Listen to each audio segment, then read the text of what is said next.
그러자 그의 아내 이세벨이 그에게로 와서 무슨 일로 그렇게 마음이 상하여 음식까지 들지 않는지를 물었다. 왕이 그에게 대답하였다. 내가 이스라엘 사람 나봇에게 그의 포도원을 내게 넘겨주면 그 값을 돈으로 계산해 주든지 그가 원하면 그 대신 다른 포도원을 주든지 하겠다고 했는데 그는 자기의 포도원을 내게 줄 수가 없다고 하였소. 그 때문이요. 그러자 그의 아내 이세벨이 그에게 말하였다.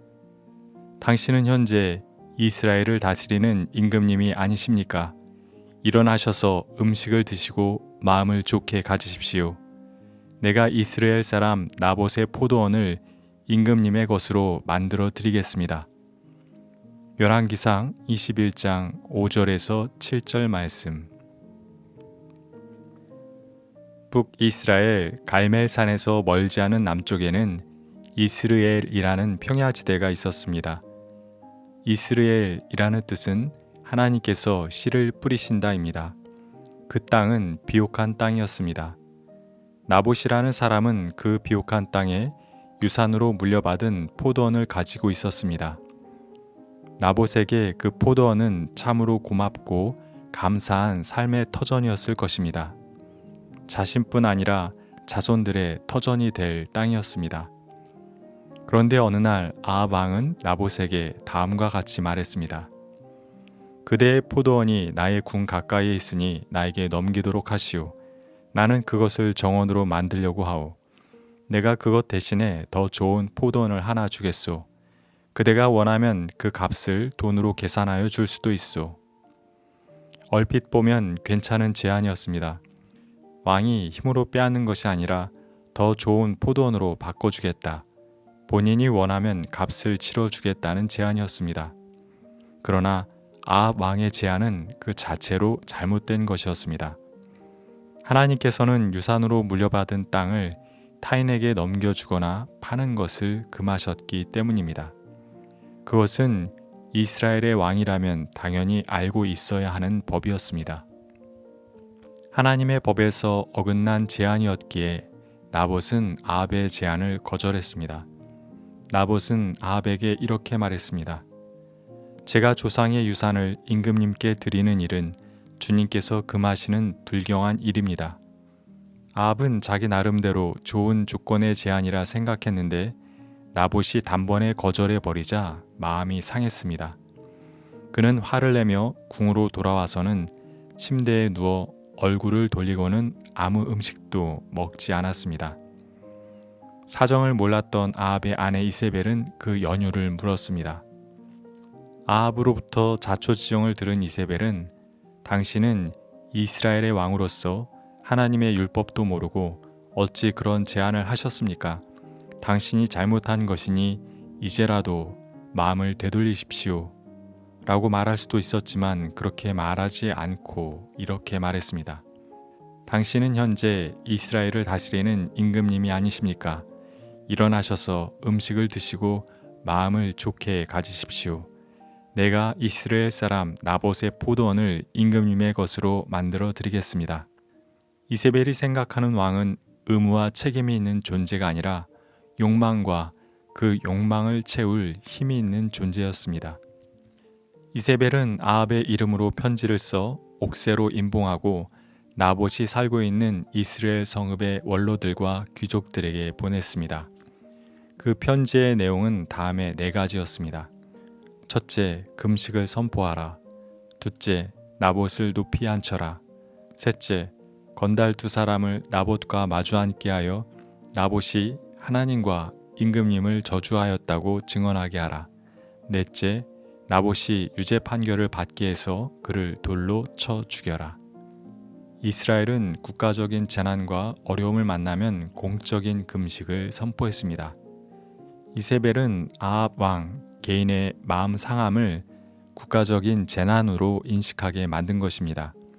그리고 그 원인 제공자로 나봇을 지목하게 했고 사람들을 사주해 나봇이 하나님과 임금을 저주했다고 거짓 증언하게 함으로 나봇을 죽게 만들었습니다.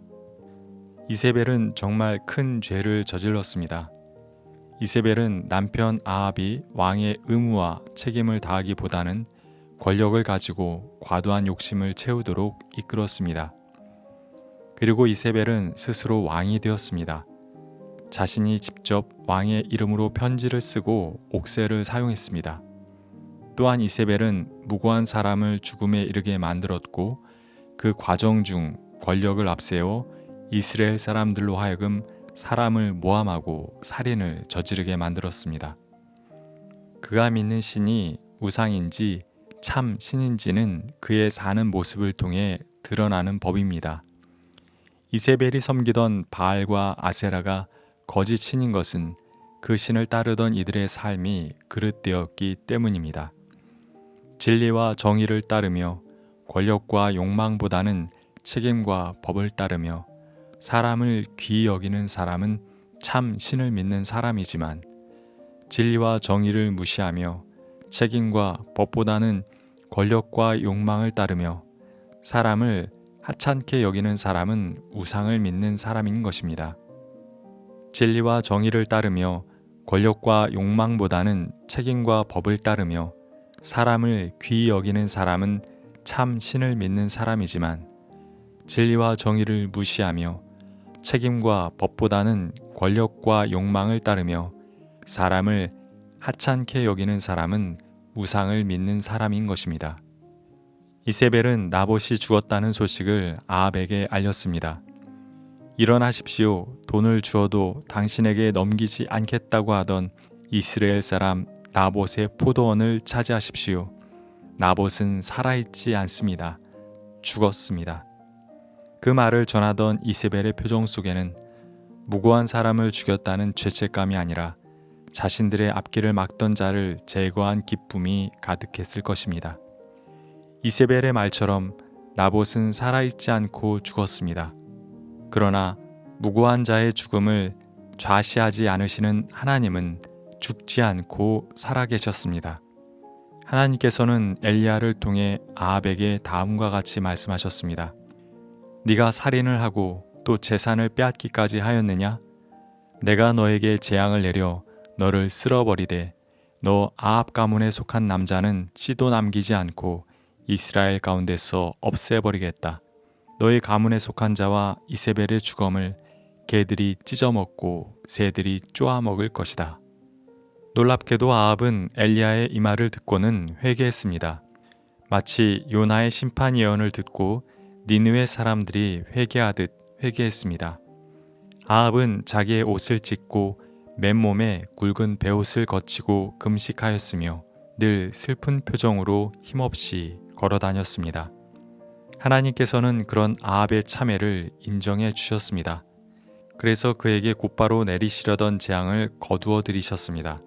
그러나 그것은 단지 연기된 것이었을 뿐 소멸된 것이 아니었습니다. 하나님께서는 아합이 저지른 잘못에 대해서는 그 다음 아들 때에 가서 그 값을 치르게 하셨고 이세벨이 저지른 잘못에 대해서는 그의 목숨으로 값을 치르게 하셨습니다. 아합과 이세벨의 모습을 통해 우리의 신앙을 돌아보면 좋겠습니다. 예수님께서는 나더러 주여 주여 하는 자마다 하나님 나라에 들어갈 것이 아니라 내 아버지의 뜻대로 행하는 자가 하나님 나라에 들어갈 것이라 말씀하셨습니다.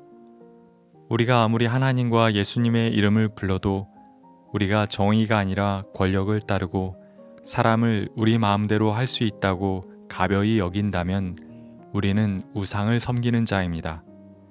우리 하나님은 그런 자의 신이 아니십니다. 하나님, 두렵습니다. 우리가 하나님을 믿는다 말하며 정작 우상을 믿으며 살고 있는 것은 아닌지 돌아보게 해 주십시오. 하나님이 정한 법보다 욕망을 앞세우며 사는 자가 되지 않게 해 주십시오. 주변에 있는 이세벨과 아합과 같은 이를 향해서만 손가락질하며 살지 않게 하시고 우리 안에 있는 이세벨과 아합을 경계하게 해 주십시오. 우리가 행여 그릇된 길을 갈 때에는 엘리야와 같은 주님의 사람을 보내시어 경고해 주시고 이런저런 모양으로 경고하시는 주님의 사인을 잘 깨달아 그릇된 길을 되돌려 바른 길을 가는 우리가 되게 인도해 주십시오. 아멘.